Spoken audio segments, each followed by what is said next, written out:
इतना तो हम जान चुके हैं कि धरती से इतर ऐसे कई लोक हैं जहां आत्माएं सृजन से संबंधित कार्य करती हैं। चट्टानें और पर्वतों के साथ पेड़ पौधों और जीवों का भी निर्माण करती हैं।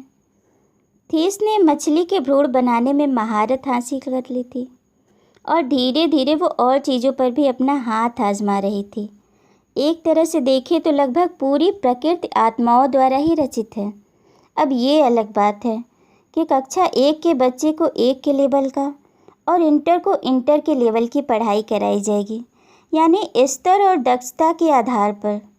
उनकी शिक्षा में अंतर तो होगा, लेकिन धीरे धीरे वो सभी सीख जाएंगी और इसमें धरती के हिसाब से देखें तो करोड़ों वर्ष लग जाएंगे, लेकिन आत्मा लोक के लिए ये सब कुछ मिनटों का काम है। आत्मा लोक में समय सीमा एक तरह से नगण्य है। यहाँ समय को सीखने से लिया जाता है।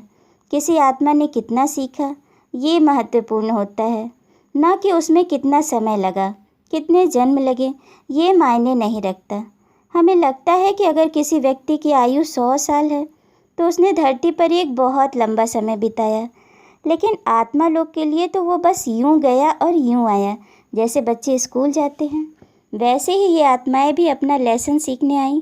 जो कुछ भी सीख पाईं वो सीखीं और फिर वापस लौट गईं। एक तरह से देखें तो आत्मा लोक ही वास्तविक घर है।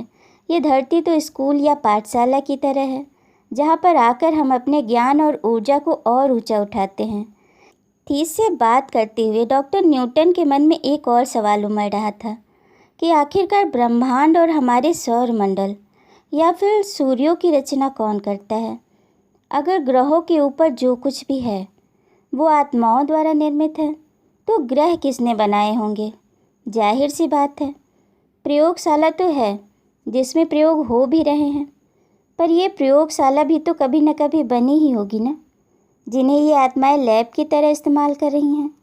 आखिरकार उनका क्रिएटर कौन है, इसी बारे में जानने के लिए जब उन्होंने थीस से सवाल किया, क्या तुम व्यक्तिगत रूप से सूर्य का सृजन करती हो, इस पर उसका जवाब था, क्या किसी समूचे सूर्य का? अरे नहीं, उसके लिए तो मेरी जैसी बहुत सी आत्माओं की शक्तियों की ज़रूरत पड़ेगी। मैं तो केवल छोटे स्तर पर उत्पन्न करती हूँ। तब तुम क्या क्या बना सकती हो? उच्च संकेंद्रित पदार्थ के छोटे तापमय बंडलों को। जब तुम अपना कार्य पूरा कर लेती हो तो वह कैसा दिखाई पड़ता है? किसी छोटी सौर प्रणाली जैसा। क्या ये तुम्हारे छोटे आकार के सूर्य व ग्रह का आकार, चट्टानों, बिल्डिंगों और चंद्रमा, तुम समझ रही हो ना यहाँ हम किस बारे में बात कर रहे हैं?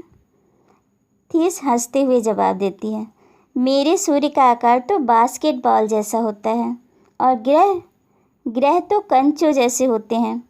वही इसका सर्वोत्तम रूप है जैसा मैं कर सकती हूँ। मगर समझ में नहीं आता कि तुम यह सब छोटे पैमाने पर क्यों करती हो। बस अभ्यास के लिए, ताकि मैं बड़े आकार के सूर्य भी बना सकूं।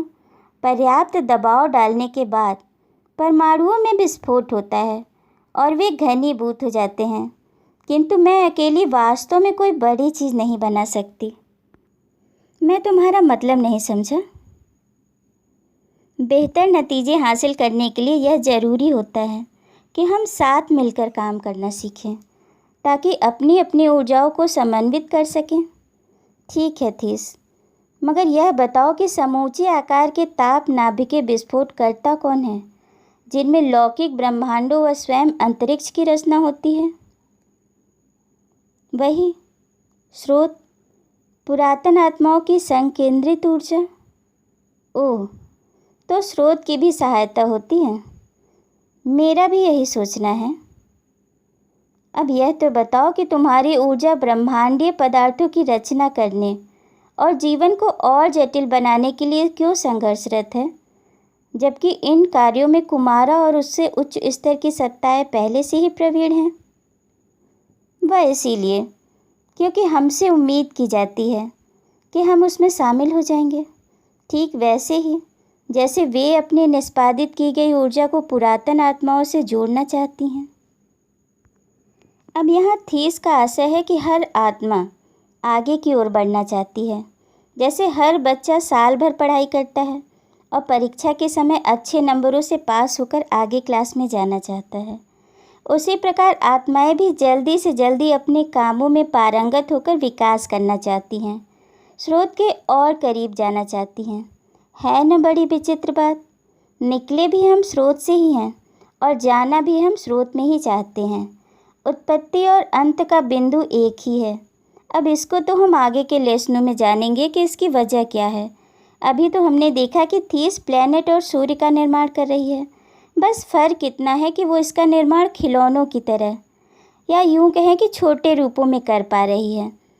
उसके सूर्य का आकार बास्केटबॉल जैसा है और ग्रहों को वो कंचों जितना बड़ा बना पा रही है।